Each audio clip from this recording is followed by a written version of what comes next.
Welcome into Man vs. Machine, where we bring in Ed Feng, put his numbers up against the odds makers. He's got 3 opinions on this weekend's college football card. We'll bring him right in. Find him on Twitter at the Power Rank. Ed, how you doing today, buddy? I'm doing great. How you doing, Drew? I'm doing good, man. Excited to get your opinion on some of these games this weekend. Also, what your numbers are saying about the college football playoff. And we were just talking. You got some, I guess you could say, advantages that you found in picking bowl pools, huh? Yeah, that's right. Yeah. Let's get to all of it. Well, yeah, we'll get into it. We got 3 games starting 12 noon on Saturday. We got Texas versus West Virginia. Looks like West Virginia's laying 3 in the hook at home. Total of 55 right now on the SBR odds screen. This game will be on ESPN. How you looking to, or what are your numbers saying in this game, Ed? Yeah, my numbers like the over on in this game. I saw some 53s out there. 55 makes a little bit more sense. I would still definitely lean over. I think this total is this low because West Virginia's defense has been a lot better over the last couple of weeks. They started out the season really poorly. They lost a ton of talent from a unit that was very good for this team last year. They've been better over the last couple of weeks. I think we need to take a little bit more of a long-term view of a unit that we expected to struggle a little bit and did.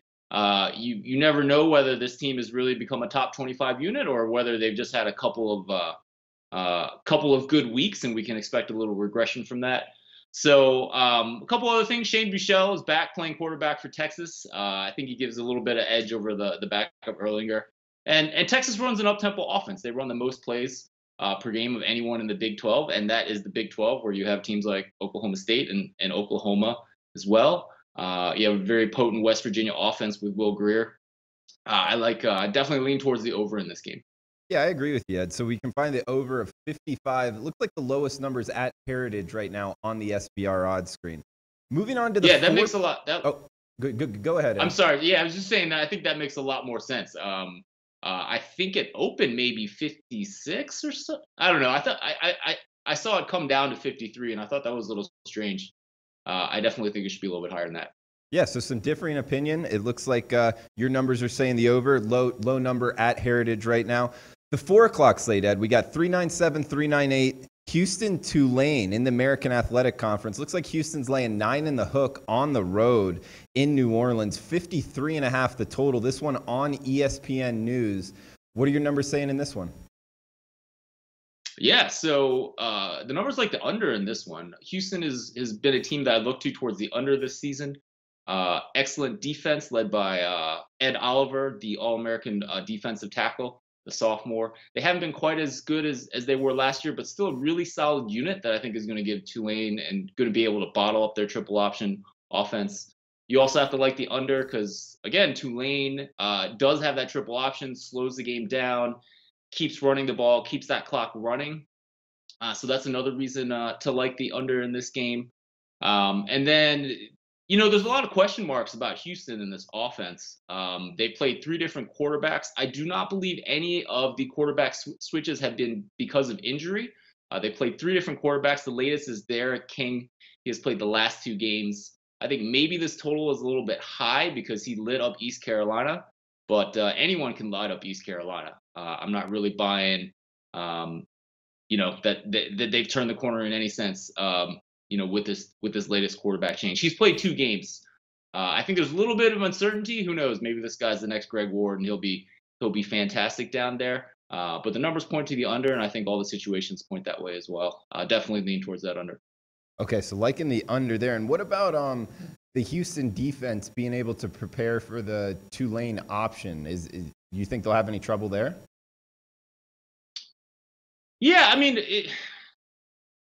maybe not. I mean, I think when you have a physicality advantage, like Ed Oliver will have, I think that kind of negates options and up-tempo offenses.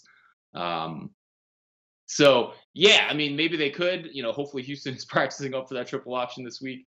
Probably not something they see. But this is a conference game, so it is something that they do see every year. They do see it with Navy as well, right? So maybe less of a concern if you're seeing it twice a year. A little bit less of a need to prep for that, just once every couple years or something like like No, other no, teams yeah, might yeah, have to. good point, Ed. And I just wanted to bring that up because sometimes the matchup can get to it. But yeah, they do face Navy as well, so a little bit of preparation for that. On to the 7:30 slate on the SEC network, Ed. This one's 381, 382 Missouri Vandy.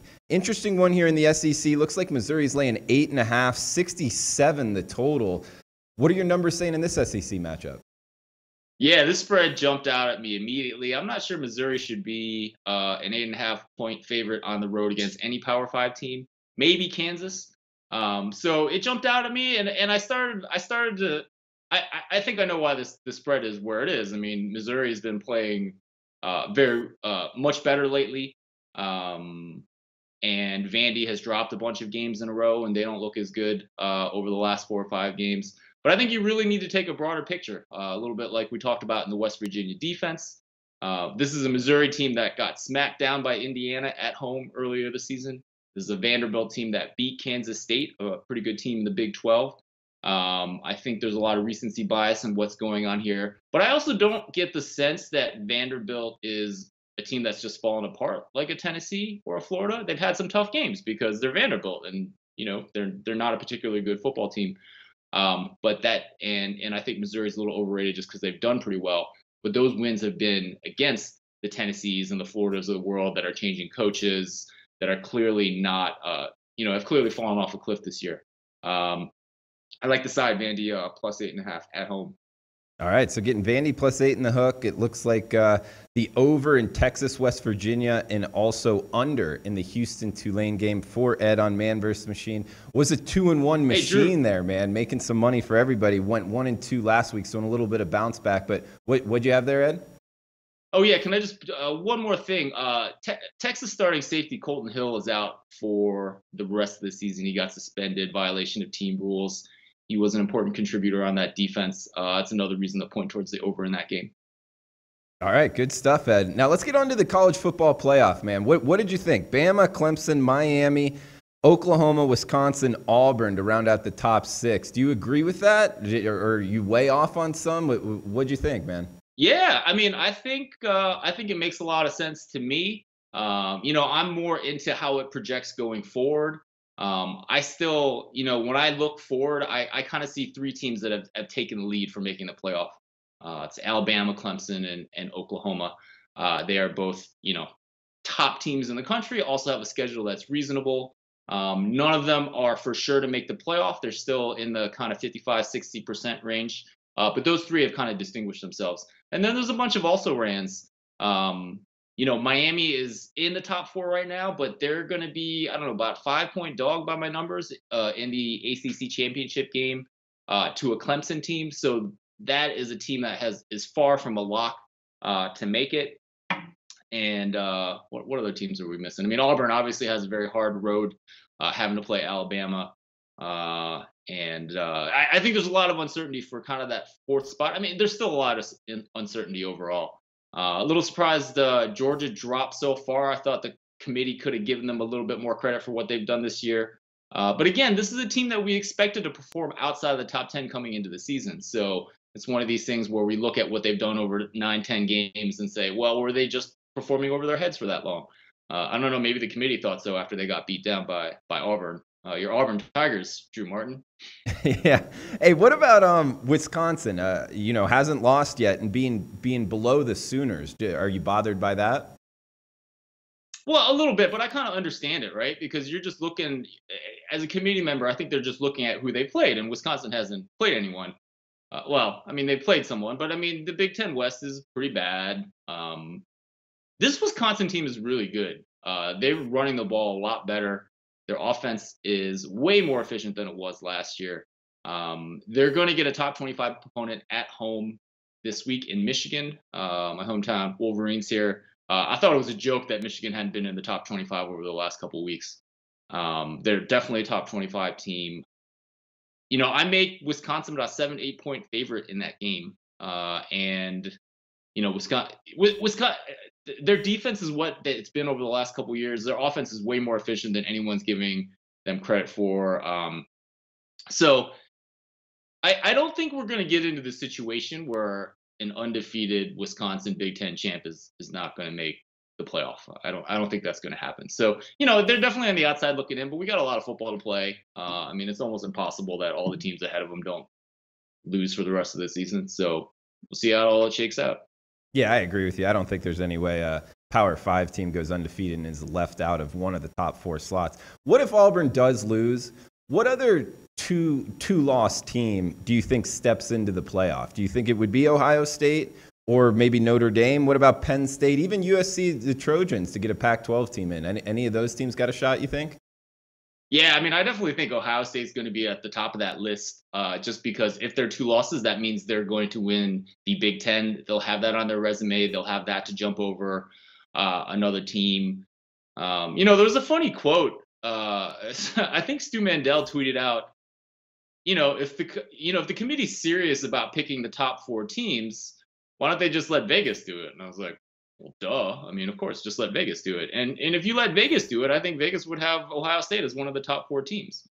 I don't think there's any doubt about that. I think they're going to be, a reasonable favorite against a very good Wisconsin team in the Big Ten championship. I think they would be that choice for a 2-loss team.